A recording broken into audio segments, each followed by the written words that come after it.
देखें। जब वो वहां पहुंचे तो उनको अदालत के हुक्म के बाद पुलिस ने एफआईआर की सर्टिफाइड कॉपी, जी हाँ, तस्दीकशुदा कॉपी उनको अदालत के हुक्म के बाद पुलिस ने फराहम कर दी है। अदालत ने पुलिस को पाबंद किया था, जेवर कोर्ट ने, कि इनको कॉपी फराहम कर दी जाए, चूंकि जो 7 पेजेस पर मुश्तमिल एक एप्लीकेशन थी, एप्लीकेशन में लिखा गया था वो तमाम इंसिडेंट के 4 जुलाई 2023 को सीमा के खिलाफ, मित्र पारुल के खिलाफ एफआईआर हुई थी।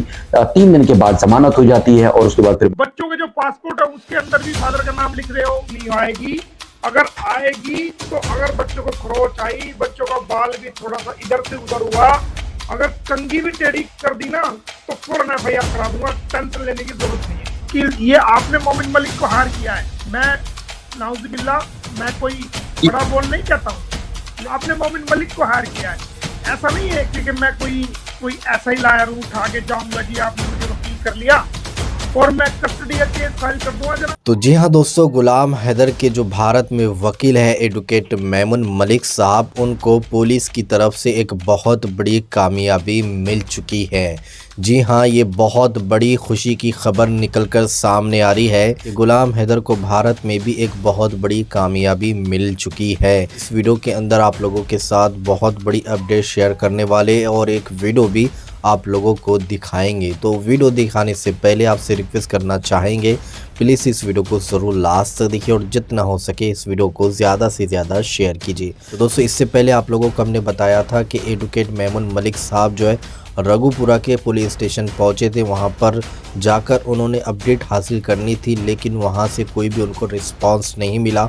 वहां से कोई भी यानी अपडेट नहीं दी गई है सीमा हैदर के हवाले से, ना ही एफआईआर की कॉपी उनको दी गई थी। उसके बाद एडवोकेट मेमन मलिक साहब ने जो है अदालत में ये मामला रखा कि इसके मुझे एफआईआर की कॉपी नहीं दी जा रही है, इस केस को दबाने की कोशिश की जा रही है। वहाँ के जो मजिस्ट्रेट थे उन्होंने पुलिस पर एक्शन लिया और उसके बाद जो है कल फिर से जो है एडवोकेट मेमन मलिक साहब जो है पुलिस स्टेशन पहुंचे तो उनको जो है वहां पर एफआईआर की कॉपी दी गई और वहां से अपडेट भी दी गई है। तो दोस्तों, ये कामयाबी गुलाम हैदर के केस में अब तक की सबसे बड़ी कामयाबी गुलाम हैदर को मिल चुकी है और उनके वकील जो इंडिया के अंदर है एडवोकेट मेमन मलिक साहब, उनको मिल चुकी है। तो दोस्तों, अब ये मामला अब बहुत आगे जाने वाला है और ये सीमा भगुड़ी जो प्यार का नाटक कर रही थी, ड्रामा कर रही थी, तो अब ये ड्रामे नौटंकियाँ यहीं पर इसकी समाप्त होने जा रही है, ख़त्म होने जा रही है। तो दोस्तों, पाकिस्तान के बहुत बड़े वरिष्ठ पत्रकार है शाहिद हुसैन, उन्होंने ये ख़बर जो है अपने चैनल के ज़रिए से शाया किया है। एडवोकेट मेमन मलिक साहब से उनसे रब्ता है। तो दोस्तों, मैं आप लोगों को यहीं पर पूरी वीडियो क्लिप दिखाऊंगा, लेकिन वीडियो दिखाने से पहले आपसे रिक्वेस्ट करना चाहूँगा, प्लीज़ इस वीडियो को ज़रूर लास्ट तक देखिए और जितना हो सके इस वीडियो को ज़्यादा से ज़्यादा शेयर कीजिए। तो आइए वीडियो देखिए। मोमिन मलिक साहब ने भी जब से उनको केस दिया गया है, तकरीबन 8-10 दिन हो गए उनके पास जो चीजें मिली उनको, उसके बाद वो मुसलसल दिन रात एक किए हुए हैं और अपने दूसरे केसेस के साथ साथ इस केस में भी वो कई किलोमीटर डेली सफर करते हैं और उसके बाद फिर वो जाके गुलाम हैदर के लिए काम करते हैं। और हमने देखा कि मुसलसल एक के बाद दूसरी के बाद तीसरी उनको कामयाबी मिल रही है और मुसलसल वो अपडेट भी हम आपके सामने शेयर कर रहे हैं।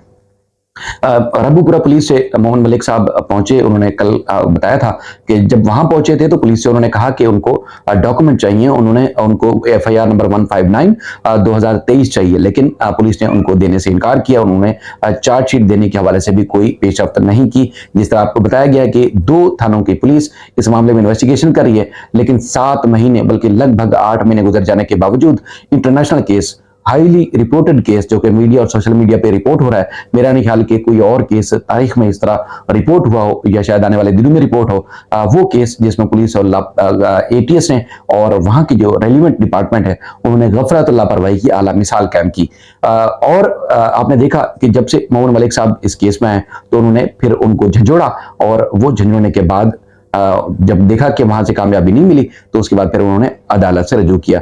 वो लोकेशन, वो तमाम पिक्चर्स, वो तमाम तस्वीरें, वो तमाम सबूत उन्होंने शेयर किए जो वहां पर पहुंचे और उसके बाद फिर उन्होंने वो तमाम तफसील भी हमारे सामने शेयर की। मैं आपने स्क्रीन पे देखी भी होगी और आप देख रहे होंगे कि वो मुख्तलिफ थानों में गए, उन्होंने जो है वो उसके बाद फिर अदालतों में गए, मुसलसल वो जाते रहे और उसके बाद फिर वो अपडेट करते रहे।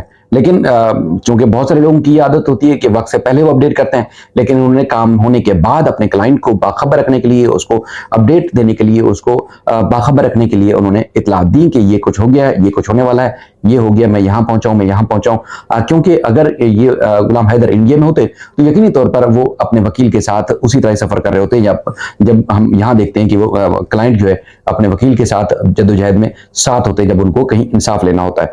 तो बहरहाल मोमिन मलिक साहब जो है वो वहां पहुंचे और ये जो पुलिस जेवर कोर्ट है आज वहां पेश हुए। वहां की लोकेशन भी उन्होंने सेंड की, मैं कोशिश करूंगा कि लोकेशन भी आप देख सकें। जब वो वहां पहुंचे तो उनको अदालत के हुक्म के बाद पुलिस ने एफआईआर की सर्टिफाइड कॉपी, जी हाँ तस्दीकशुदा कॉपी उनको अदालत के हुक्म के बाद पुलिस ने फराहम कर दी है। अदालत ने पुलिस को पाबंद किया था, जेवर कोर्ट ने, कि इनको कॉपी फराहम कर दी जाए, क्योंकि जो 7 पेजेस पर मुश्तमिल एक एप्लीकेशन थी, एप्लीकेशन में लिखा गया था वो तमाम इंसिडेंट के 4 जुलाई 2023 को सीमा के खिलाफ, मित्र पारुल के खिलाफ एफआईआर हुई थी। 3 दिन के बाद जमानत हो जाती है और उसके बाद फिर बच्चे कहाँ थे उस हवाले से वो उसकी तफसीलात भी लिखी है। और उस चारों बच्चों का नाम, वो नाम जो गुलाम हैदर ने रखे, वो नाम जो इनके इस्लामिक और पाकिस्तानी डॉक्यूमेंट पर उनके नाम है, वो सारे नाम भी उन्होंने दर्ज किए थे। और उसके बाद फिर उन्होंने जो है वो कहा कि चूंकि हमने इस गुलाम हैदर के बच्चों की वापसी के लिए कोशिश करनी है, अदालत से रजू करना है, तो लिहाजा वो डॉक्यूमेंट दिए जाए। तो अब जो है वो पुलिस ने उनको डॉक्यूमेंट फराहम कर दिए हैं, जो एफआईआर की सर्टिफाइड कॉपी और दीगर जो दस्तावेजात थी वो दे दी हैं। और अब इस सारी चीजों को लेके वो अगला स्टेप होगा, और अगला स्टेप क्या होगा वो आने वाले वीडियोस में इंशाल्लाह आपके सामने हम शेयर करते रहेंगे। जो जो अपडेट्स हैं इस मामले में, जो जो मोमिन मलिक साहब हमें अपडेट एज ए क्लाइंट गुलाम हैदर फराहम करते हैं, हम सिर्फ इसलिए आपको अपडेट रखते हैं, आपको बताते हैं कि आप चूंकि एक अरसे से जुड़े हुए हैं, गुलाम हैदर के साथ जुड़े हुए हैं, और आप भी चाहते हैं कि एक मजलूम बाप को उसका राइट मिलना चाहिए, एक मजलूम बाप को उसका हक मिलना चाहिए। देखिए, अगर एक बात की जाए बेसिकली इंडिया और पाकिस्तान के, हम अगर चंद लोग भी कोशिश करें तो शायद बेहतर ना हो सके।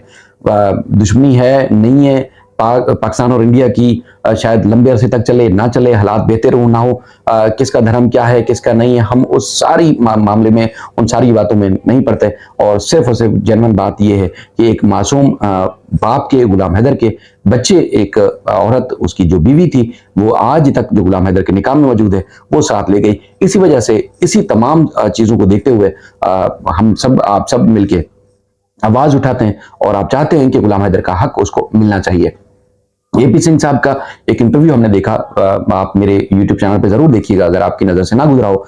उन्होंने 10 साल पहले एबीएन न्यूज को वो इंटरव्यू दिया था। वो 10 साल पहले भी न्यूज में चर्चों में थे और आज भी इसी तरह घिनौने और अपने भयानक चेहरे के साथ वो मीडिया, सोशल मीडिया की जीनत बनते हैं। 10 साल पहले उनका, चूंकि वो निर्भया केस में जो अक्यूज से, जो मुलजिम थे जिन्होंने रेप किया था, और उसमें अक्यूज की केस की वो पैरवी कर रहे थे, वो अक्यूज साइड से थे, तो वो उस वक्त औरत को ठहराते थे, करार देते थे कि एक औरत के साथ अगर जिन लोगों ने रेप किया है, वो बेसिकली मर्द जो है उसके कसूरवार नहीं है, बल्कि औरत ही कसूरवार थी।